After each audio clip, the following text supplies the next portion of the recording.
ഈശോയിൽ ഏറ്റവും അനുഗ്രഹീതരായവരെ, ദൈവാനുഗ്രഹത്തിൽ പ്രാർത്ഥനയിൽ നാം എല്ലാവരും ഒരുമിച്ചായിരിക്കുന്ന മറ്റൊരു ദിവസം കൂടി ദൈവം നമുക്ക് ഒരുക്കി തന്നിരിക്കുകയാണ്.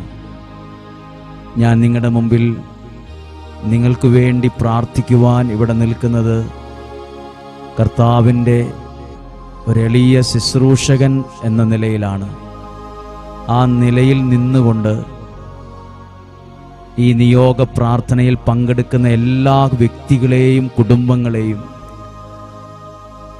ഇന്ന് കേൾക്കാൻ പോകുന്ന വചനത്തോട് ചേർത്ത് വച്ച് സമർപ്പിക്കാൻ ആഗ്രഹിക്കുകയാണ്. നമുക്ക് ഈ ദിവസം നിയോഗ പ്രാർത്ഥനയിൽ പങ്കെടുക്കുന്ന എല്ലാവരെയും ഒന്ന് ചേർത്ത് നിർത്താം. ഇതിൽ പങ്കെടുക്കുന്ന ആയിരക്കണക്കിന് പതിനായിരക്കണക്കിന് കുടുംബങ്ങളുണ്ട്.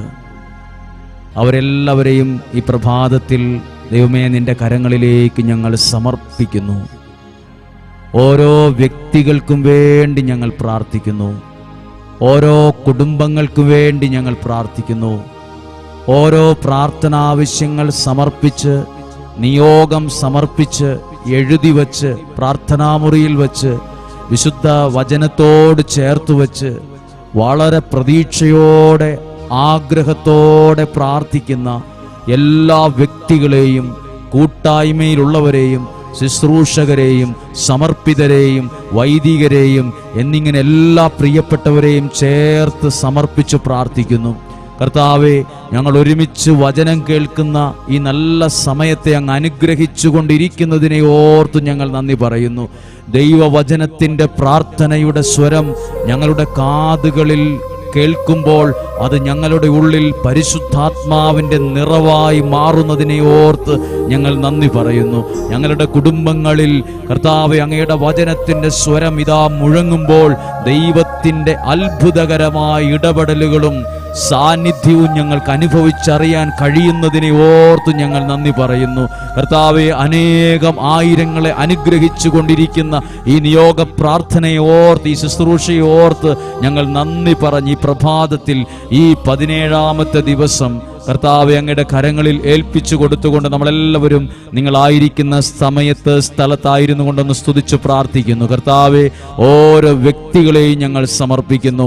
അവർ എഴുതി സമർപ്പിച്ച് പ്രാർത്ഥിക്കുന്ന, പ്രാർത്ഥനാമുറിയിൽ വച്ചിരിക്കുന്ന, അവരുടെ മനസ്സിൽ കണ്ടു പ്രാർത്ഥിക്കുന്ന നിയോഗങ്ങളുടെ മേൽ ദൈവത്തിൻ്റെ അത്ഭുത ശക്തിയെ, വിടുതലിനെ, മറുപടിയെ അയക്കുന്നതിന് ഞങ്ങൾ നന്ദി പറയുന്നു. കർത്താവെ, ഈ കുടുംബത്തെ അനുഗ്രഹിക്കണമേ. ഈ രോഗികളായിട്ടുള്ളവരിലേക്ക് സൗഖ്യം നൽകുന്നതിനെ ഓർത്ത് നന്ദി പറയുന്നു. ജോലി സംബന്ധമായ പ്രശ്നങ്ങളെ മാറ്റുന്നതിന് നന്ദി പറയുന്നു. സമാധാനം നിറയ്ക്കുന്നതിന് നന്ദി പറയുന്നു. ദൈവിക ഇടപെടലുകൾ സംഭവിക്കുന്നതിന് നന്ദി പറയുന്നു. ഞങ്ങളെ ദൈവവചനത്തോട് ചേർത്ത് നിർത്തുന്നതിന് നന്ദി പറയുന്നു. Hallelujah, hallelujah, hallelujah.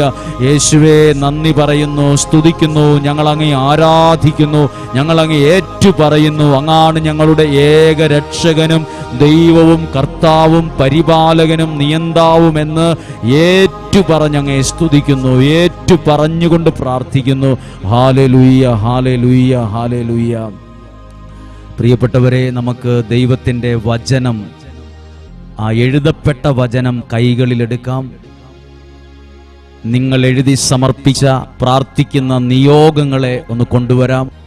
ആ നിയോഗത്തിൻ്റെ മേൽ വിശ്വാസത്തിൻ്റെ അടയാളമായ കുരിശിൻ്റെ ഒരു അടയാളം വരച്ച് നിയോഗ പ്രാർത്ഥന ചൊല്ലാൻ പോവുകയാണ്. നിയോഗ പ്രാർത്ഥനയിൽ നിങ്ങൾ സമർപ്പിച്ച 1, 2, 3 നിയോഗങ്ങളെ സമർപ്പിക്കുന്നു. നിങ്ങളുടെ ഭവനത്തെ ആ നിയോഗത്തോട് ചേർത്ത് വയ്ക്കുന്നു. ലക്ഷക്കണക്കിന് വ്യക്തികളുടെ പ്രാർത്ഥനാ നിയോഗങ്ങളെ ദൈവമേ നിന്റെ കരങ്ങളിലേക്ക് ഏൽപ്പിച്ചു കൊടുത്തുകൊണ്ട് 3 പ്രാവശ്യം നിയോഗ പ്രാർത്ഥന ഞങ്ങൾ ചൊല്ലുന്നു. എൻ്റെ കൂടെ എല്ലാവരും ചേർന്ന് പ്രാർത്ഥിക്കാമോ? യേശുവേ, എൻ്റെ നിയോഗങ്ങളെ സ്വീകരിച്ച് എനിക്കത് സാധിച്ചു തരണമേ. എൻ്റെ കൂടെ എല്ലാവരും ചേർന്ന് സാധിക്കുന്ന സ്വരത്തിലൊന്ന് പ്രാർത്ഥിച്ച്, യേശുവേ, എൻ്റെ നിയോഗങ്ങളെ അങ്ങ് സ്വീകരിച്ച് എനിക്കത് സാധിച്ചു തരണമേ. യേശുവേ, എൻ്റെ നിയോഗങ്ങളെ അങ്ങ് സ്വീകരിച്ച് എനിക്കത് സാധിച്ചു തരണമേ. ആമേൻ, ആമേൻ, ആമേൻ. ഞാൻ വിശ്വസിക്കുന്നു, ഞാൻ വിശ്വസിക്കുന്നു, ഞാൻ വിശ്വസിക്കുന്നു. ഹല്ലേലൂയ. നമ്മൾ നിയോഗ പ്രാർത്ഥനയുടെ ഈ ദിവസം വളരെ പ്രതീക്ഷയോടെ ഒരു വചനം കേൾക്കുകയാണ്. വിശുദ്ധ ഗ്രന്ഥം നമുക്ക് വചനം തുറന്നു വയ്ക്കാം. മർക്കോസിന്റെ സുവിശേഷം 1-ാം അധ്യായം 35 മുതൽ 37 വരെയുള്ള വാക്യങ്ങൾ ഒന്ന് ശ്രദ്ധിക്കുകയാണ്. നമ്മളിപ്പോൾ ചിന്തിക്കില്ലേ, 5:30 സമയത്ത് വെളുപ്പിന് എഴുന്നേറ്റ് അതൊത്തിരി പ്രാർത്ഥിച്ചൊരുങ്ങി രാവിലെ തന്നെ അതിരാവിലെ ഏറ്റവും നല്ല സമയത്ത് ദൈവത്തിൻ്റെ വചനത്തിൻ്റെ മുമ്പിൽ നമ്മൾ ഇരുന്ന് പ്രാർത്ഥനയോടെ ഇരുന്ന് വചനം ശ്രവിക്കുന്ന സമയത്ത് എന്തെല്ലാം കാര്യങ്ങൾ അനുഗ്രഹമായി വരുമെന്നറിയണ്ടേ? വിശുദ്ധ മർക്കോസിന്റെ സുവിശേഷം 1-ാം അധ്യായം 35-ാമത്തെ വാക്യം ഒന്ന് വായിച്ചു നോക്കിക്കേ. അത് ഡയറിയിൽ ഒന്ന് കുറിച്ചു വെക്കണം. ആ വചനം, അതിരാവിലെ അവൻ ഉണർന്നു. യേശുവിനെ കുറിച്ച് പറയാണ്. രാവിലെ എന്നല്ല, അതിരാവിലെ. ഇപ്പോൾ നമ്മളും അതുപോലെയാണ്. നമ്മുടെ മാതൃക അതിരാവിലെ ഉണർന്ന് പ്രാർത്ഥിച്ച യേശുവാണ്. യേശു അതിരാവിലെ ഉണർന്നു. എന്നിട്ട് എന്തു ചെയ്തു? അവനൊരു വിജന സ്ഥലത്തേക്ക് പോയി. വളരെ നേരത്തെ എഴുന്നേറ്റ് ഒരുക്കത്തോടെ വിജന സ്ഥലത്തേക്ക് പോയി. ആരും അധികം ഒച്ചയും ബഹളം ഒന്നുമില്ലാത്ത ഒരു വിജനമായ സ്ഥലത്തേക്ക് യേശു പോയി. നമ്മളിപ്പോൾ അതുപോലെ ചെയ്തിരിക്കുന്നത്.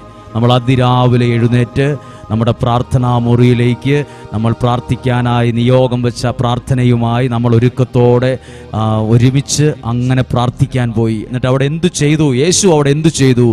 അവൻ അവിടെ പ്രാർത്ഥിച്ചുകൊണ്ടിരുന്നു. അപ്പൊ യേശു ഒരു ദിവസം ആരംഭിച്ച രീതിയാണിത്. അവൻ അതിരാവിലെ എഴുന്നേറ്റ് ശുശ്രൂഷ ചെയ്യാൻ പോയിന്നോ, മറ്റു കാര്യങ്ങളിലേക്ക് വേഗത്തിൽ ഇറങ്ങി പുറപ്പെട്ടു എന്നല്ല. അതിരാവിലെ എഴുന്നേറ്റ് മറ്റെല്ലാ കാര്യങ്ങളും മാറ്റിവെച്ച്, ചെയ്യാനുള്ള കാര്യങ്ങളും ഉത്തരവാദിത്തങ്ങളും ശുശ്രൂഷകളെല്ലാം മാറ്റിവെച്ചിട്ട്, കുറച്ച് മാറ്റിവെച്ചിട്ട് വിജന സ്ഥലത്തേക്ക് പോയി അവിടെ ഇരുന്ന് പ്രാർത്ഥിച്ചു. അപ്പോൾ യേശു ഒരു ദിവസം ആരംഭിച്ചത് പ്രാർത്ഥനയോടെയാണ്. ഇതാ എന്നെ ഈ നിയോഗ പ്രാർത്ഥനയിൽ ശ്രദ്ധിക്കുന്ന പ്രിയപ്പെട്ടവരെ, നിങ്ങളും നിങ്ങളുടെ കുടുംബവും നിങ്ങളുടെ മക്കളും ജീവിത പങ്കാളിയും യേശുവിനെ പോലെ പ്രാർത്ഥിച്ചൊരു ജീവിതം ഒരു ദിവസം ആരംഭിക്കാൻ പഠിച്ചു കഴിഞ്ഞു. നിങ്ങളുടെ ജീവിതം അങ്ങനെ ഒരു ആത്മീയ രീതി, ദൈവവചനത്തോട് ജീവിതത്തെ ചേർത്ത് വെച്ച് പ്രാർത്ഥിക്കാൻ തുടങ്ങിയിരിക്കുന്നു. ദൈവത്തിൻ്റെ അനുഗ്രഹം നിങ്ങളുടെ ജീവിതത്തിലേക്ക് വന്നുകൊണ്ടിരിക്കുന്നു. പ്രാർത്ഥിച്ച പ്രാർത്ഥനകൾക്ക് ദൈവം മറുപടി നൽകാൻ തുടങ്ങിക്കഴിഞ്ഞിരിക്കുന്നു. ഹല്ലേലൂയ. പ്രിയപ്പെട്ടവരെ ശ്രദ്ധിച്ചേ, നിങ്ങൾക്കെല്ലാം കയ്യിൽ ഫോണുണ്ട്. ഫോൺ മേടിക്കുമ്പോൾ അതിൻ്റെ ഒരു ചാർജർ കൂടി നമുക്ക് തരാറുണ്ട്, ഒരു ചാർജർ. അപ്പം നമ്മൾ എന്തു ചെയ്യും? ചാർജ് പോകുമ്പം നമ്മളത് അത് പ്ലഗിൽ കുത്തിവെച്ച് ആ ഫോൺ അവിടെ അങ്ങനെ ചേർത്ത് വയ്ക്കും. അപ്പോൾ അതിൽ ചാർജിങ് നടക്കും. അപ്പോഴാണ് നമുക്കത് ഉപയോഗിക്കാൻ സാധിക്കുക. ഇതുപോലെ നിങ്ങൾ പ്രാർത്ഥനയോടെ ദൈവസന്നിധിയിൽ വചനം തുറന്ന് പ്രാർത്ഥിക്കുമ്പോൾ നിങ്ങൾ പോലും അറിയുന്നില്ല കേട്ടോ, ഒരു ചാർജിങ് നടക്കുന്നുണ്ട്, ഒരനുഗ്രഹം വന്ന് നിറയുന്നുണ്ട്. നിങ്ങൾ പ്രാർത്ഥിച്ച പ്രാർത്ഥനയ്ക്കുള്ള മറുപടി വന്ന് നിറയുന്നുണ്ട്. നിങ്ങളുടെ കുടുംബത്തിലെ പല പ്രശ്നങ്ങളും മാറി അവിടെ പ്രത്യേകമായൊരു ദൈവീകമായ ഒരു അന്തരീക്ഷം വന്ന് നിറയുന്നുണ്ട്. വെള്ളത്തിൽ വരച്ച വര പോലെ അല്ല ഈ നിയോഗ പ്രാർത്ഥന. വെള്ളത്തിൽ ഒരു വര വരച്ചാൽ അത് കാണിയല്ല, വരയ്ക്കുമ്പോൾ പെട്ടെന്ന് കാണും, പിന്നെ ഇല്ല. അതുപോലെ അല്ല ഈ നിയോഗ പ്രാർത്ഥന, ഈ വചനം തുറന്നു വച്ചുള്ള പ്രാർത്ഥന. നിങ്ങൾ പ്രാർത്ഥനയോടെ ചെയ്തത് സ്വർഗം അത് മായാത്ത വിധത്തിൽ അടയാളപ്പെടുത്തുന്നുണ്ട്. അങ്ങനെയെങ്കിൽ നോക്കൂ, യേശു ആദ്യ രാവിലെ ഉണർന്നെഴുന്നേറ്റ് പ്രാർത്ഥനയോടെ ദിവസം ആരംഭിച്ചു. അങ്ങനെ പ്രാർത്ഥനയോടെ ആരംഭിച്ചിട്ട് എന്തേലും ഗുണമുണ്ടായോ? 1-ാം അധ്യായം 40-ാമത്തെ വാക്യം നോക്കൂ, എന്താ എഴുതിയെന്ന്. ഒരു കുഷ്ഠരോഗി അവന്റെ അടുത്തു വന്ന് മുട്ടുകുത്തി അപേക്ഷിച്ചു. പ്രാർത്ഥന കഴിഞ്ഞ് പ്രാർത്ഥന കുറച്ചു നേരം ദൈവസന്നിധിയിൽ പിതാവായ ദൈവത്തിൻ്റെ മുമ്പിൽ പ്രാർത്ഥനയോടെ ഇരുന്ന് മുന്നോട്ട് നീങ്ങിയപ്പോൾ പ്രതീക്ഷിക്കാത്ത സമയത്ത് ഒരു കുഷ്ഠരോഗി വന്ന് മുട്ടുകുത്തി അപേക്ഷിച്ചു, നിനക്ക് മനസ്സുണ്ടെങ്കിൽ എന്നെ ശുദ്ധനാക്കാൻ കഴിയും എന്ന് പറഞ്ഞു. 41-ാമത്തെ വാക്യം, അവൻ കരുണ തോന്നി കൈ നീട്ടി അവനെ തൊട്ടുകൊണ്ട് പറഞ്ഞു, സ്പർശിച്ചുകൊണ്ട് പറഞ്ഞു, എനിക്ക് മനസ്സുണ്ട്, നിനക്ക് ശുദ്ധി വരട്ടെ. നോക്കൂ, പ്രാർത്ഥനയോടെ ആരംഭിച്ചപ്പോൾ അവന്റെ കൈകൾക്ക് അസാധാരണ സൗഖ്യ ശക്തി വന്നു. ഇതുപോലെ പ്രാർത്ഥനയോടെ ജീവിതം ആരംഭിക്കുമ്പോൾ അസാധാരണ ദൈവശക്തി നിങ്ങളിൽ വരും.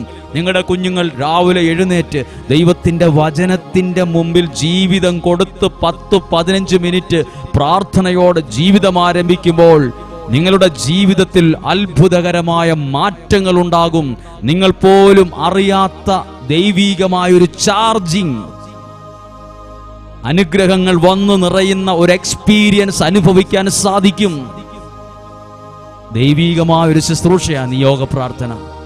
കാരണം രാവിലെ എഴുന്നേറ്റു, ജോലിക്ക് പോകുന്നു, തിരക്കോട് തിരക്ക്, ടെൻഷൻ തുടങ്ങുന്നു, തിരക്ക് കൂട്ടുന്നു, പഠിക്കുന്നു, ജോലി ചെയ്യുന്നു, ജോലിക്ക് പോകണം, ബിസിനസ്സിന് പോകണം, ടെൻഷനോടെ നമ്മൾ പലരും ആരംഭിക്കുന്നത്.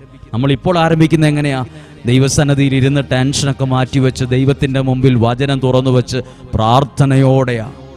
പ്രാർത്ഥനയോടെ യേശു ആരംഭിച്ചപ്പം യേശുവിൻ്റെ കരങ്ങൾ കൊണ്ട് അത്ഭുതങ്ങൾ ചെയ്തതുപോലെ പ്രിയപ്പെട്ടവരെ, ഞാനും നിങ്ങളും അതിരാവിലെ എഴുന്നേറ്റ് ദൈവവചനം തുറന്നു വച്ച് നിയോഗങ്ങളൊക്കെ സമർപ്പിച്ച് നമ്മളെ തന്നെ ആ വചനത്തോട് ചേർത്ത് വെച്ച് ജീവിതം ആരംഭിക്കുമ്പോൾ നമ്മുടെ കരങ്ങളും നമ്മുടെ ബുദ്ധിയും ശരീരവും ജീവിതവും പ്രവർത്തനങ്ങളും എല്ലാം ഇതുപോലെ ശക്തിപ്പെട്ടു വരും.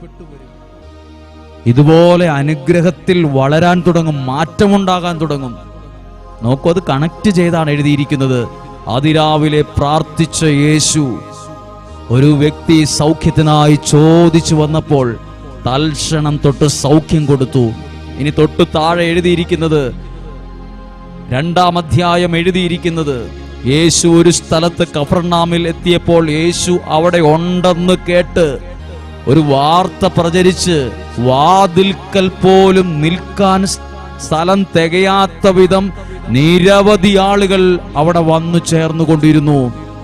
ചെയ്ത ശുശ്രൂഷകളിൽ ഒരു സ്ഥലത്ത് ചെന്നപ്പോൾ അവിടെയുള്ള ആളുകളെല്ലാം തിങ്ങിക്കൂടി യേശുവിനെ കാണാനും കേൾക്കാനും വരാൻ തുടങ്ങി. ശുശ്രൂഷ അത്ഭുതമായി മാറാൻ തുടങ്ങി. ശുശ്രൂഷ അത്ഭുതമായി മാറി. ജനങ്ങൾ ചുറ്റും തിങ്ങിക്കൂടാൻ തുടങ്ങി. ധാരാളം ആളുകൾ വരാൻ തുടങ്ങി.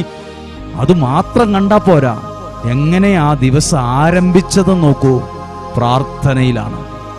ദൈവസന്നിധിയിൽ മാറിയിരുന്ന് പ്രാർത്ഥിച്ചും സമർപ്പിച്ചും തുടങ്ങിയ ആ ഒരു ജീവിതമാണ് ഇത്രയും അത്ഭുതമായി, അനുഗ്രഹമായി, എല്ലാവർക്കും അനുഗ്രഹമായി മാറിയത്.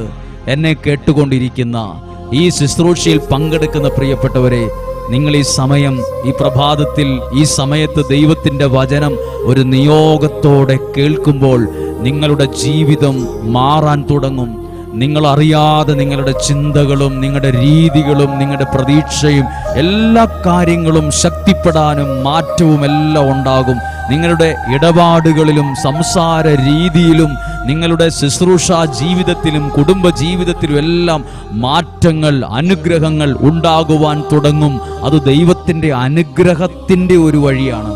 പ്രിയപ്പെട്ടവർ, എന്താണ് നിയോഗ പ്രാർത്ഥനയിൽ പരിശുദ്ധാത്മാവ് നമ്മളോട് പറഞ്ഞത്?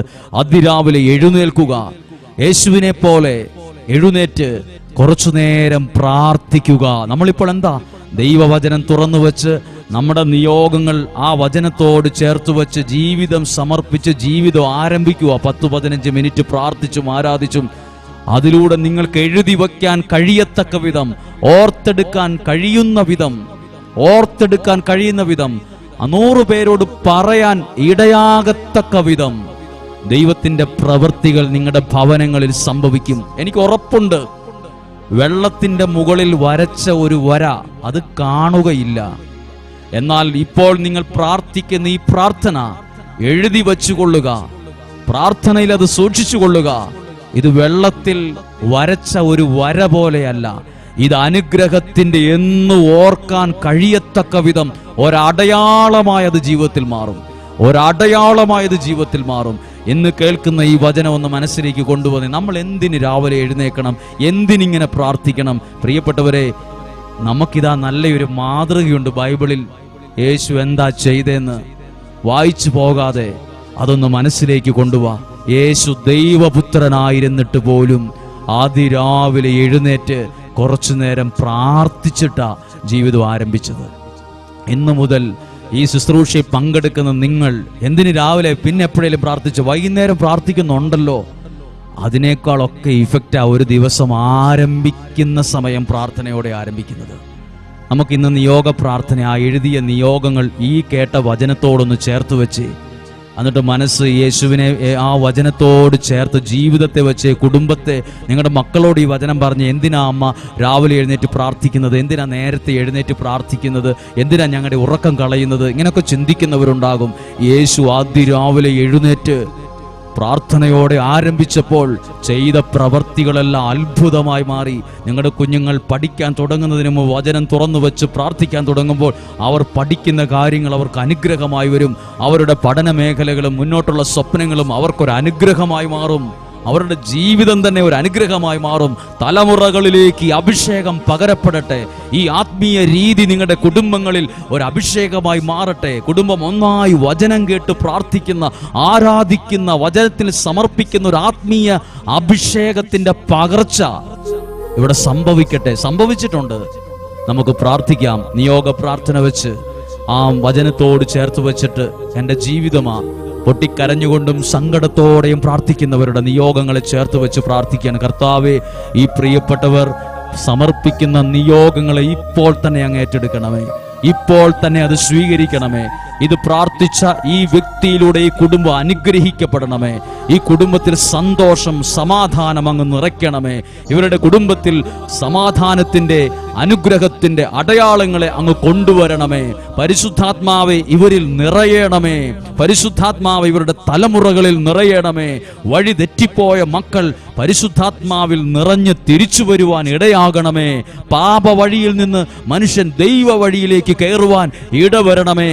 നല്ല മാനസാന്തരങ്ങൾ കൊടുക്കണമേ.